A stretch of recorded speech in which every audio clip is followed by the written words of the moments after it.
यह कहानी झंझोड़ देने वाली है और इस कहानी की शुरुआत होती है अंधेरे से।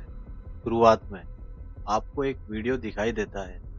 स्क्रीन पर सिर्फ अंधेरा और उसी अंधेरे में एक महिला की आवाज गूंजती है, कहाँ लेटे हो। वो महिला एक कमरे में दाखिल होती है। कमरा अब भी अंधेरे में है।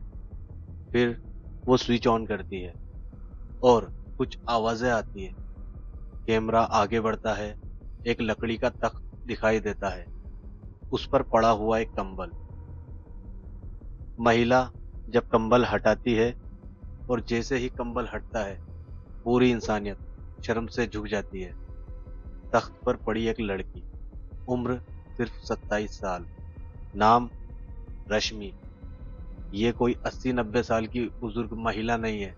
ये 27 साल की एक जवान लड़की है जिसके जिस्म पर मांस का नामो निशान तक नहीं बचा, हड्डियों का ढांचा, लेकिन वो जिंदा है। बड़े पापा कहाँ लेटते हैं? राम राम। पहले बड़े पापा के पास चलो।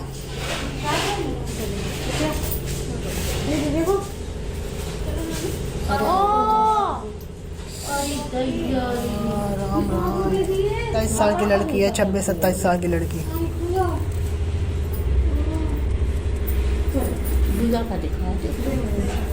चलो बड़े पापा के पास चलो।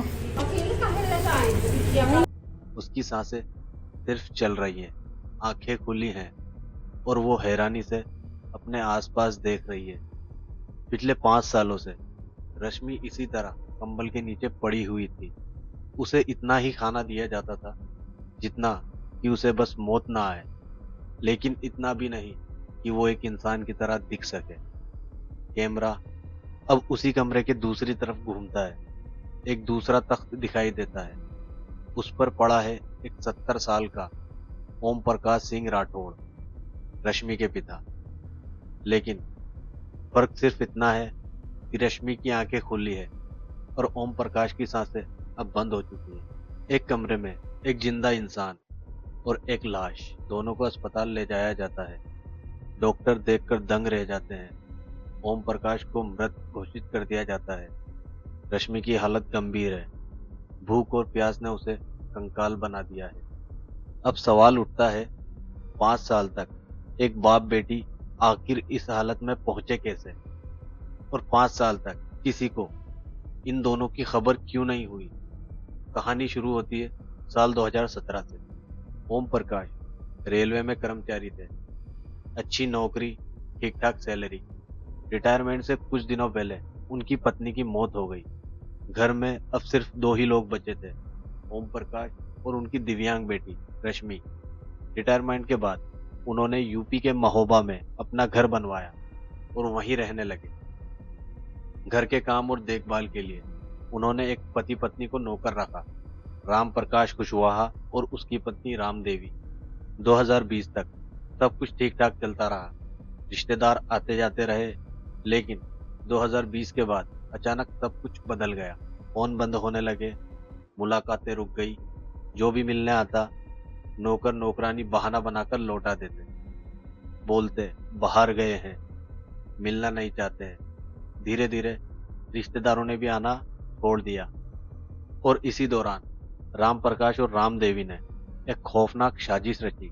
दोनों ने ओम प्रकाश और उनकी बेटी रश्मि को घर के बेसमेंट में ही बंद कर दिया। अंधेरा कमरा, कोई खिड़की नहीं, कोई रोशनी नहीं।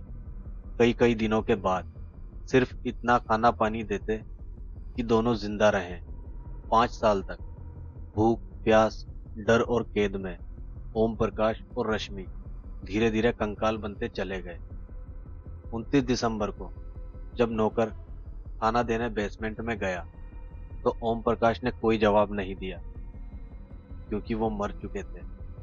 डर के मारे पति पत्नी घर छोड़कर भाग गए और जाते जाते पड़ोसी को सूचना दे दी कि ओम प्रकाश अब इस दुनिया में नहीं रहे, उनकी मृत्यु हो गई है, उनके भाई को कॉल कर दीजिए।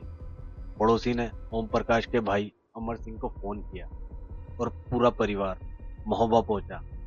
ताला तोड़ा, बेसमेंट में गए और वही दृश्य सामने आया। जिससे ये कहानी शुरू हुई थी। आज रश्मि अस्पताल में है, जिंदा है, लेकिन इंसान बनने के लिए लड़ रही है। और इस कहानी को सुनाने का मकसद सिर्फ एक है। अगर आपके किसी अपने से काफी समय से संपर्क नहीं है तो ये मत सोचिए कि वो मिलना नहीं चाहते। कम से कम ये जरूर जान लीजिए कि वो ठीक है या नहीं, जिंदा है या नहीं। ये कौन थी जो खत्म ये हो मेरे गई? जेठ थे। कैसे खत्म हो गए, क्या हो गया? इन लोगों ने भूखा प्यासा रखा है भैया इनको, और कैद रखते थे ना, हम लोगों को मिलने दिया जाता था, ताला लगा के दिन दिन घर गायब रहती थी। हम लोगों ने बहुत कोशिश की इनके घर में आने जाने की।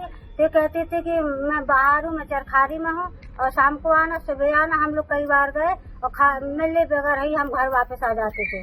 और एक दो बार हम गए बिटिया को देखने तो कहती थी बाबू सो रही है, और जब हम जबरदस्ती की, हमने पुलिस की धमकी दी कि अगर तुम नहीं मिलने दोगे तो हम पुलिस के यहाँ जाएंगे। तब इन्होंने ताला खोल के मिलने दिया तो बिटिया बिल्कुल नंगी लेटी थी, बिल्कुल कंकाल की तरह उसका हड्डी ढांचा दिख रहा है।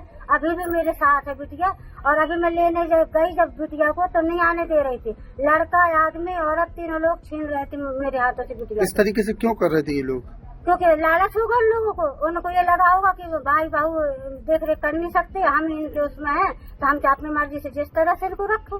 क्या लालच थी इनको? प्रॉपर्टी की लालच थी। मेरे जेठ रेलवे में थे, उनके पास खूब अच्छा मकान है, खूब ज्यादा पैसा रुपया है। जिठानी मेरी खत्म हो गई है, और जो भतीजी है मेरी वो बिल्कुल पागल है पैदाइश से, तो उसका फायदा उठाया इन लोगों ने। क्या चाहती हैं आप? हम तो कानून से सख्त कार्रवाई चाहते हैं भैया कि न्याय हो, और बिटिया को हम अपने पास रखेंगे। उनको मकान से फेंकना चाहते बाहर, क्योंकि शायद आपकी एक कोशिश किसी और रश्मि और किसी और ओम प्रकाश को कंकाल बनने से बचा सकती है। दोस्तों, ये मेरी 2026 की फर्स्ट वीडियो है। यहाँ से मेरी जर्नी शुरू होती है। उम्मीद है आप सबको मेरी वीडियो पसंद आएगी। आप इसको लाइक करेंगे, शेयर करेंगे और चैनल को सब्सक्राइब करेंगे, ताकि इस तरह की real incident, real crime stories मैं आपके लिए लाता रहूं। तो मिलते हैं इसी के साथ अगली वीडियो में। बहुत बहुत शुक्रिया।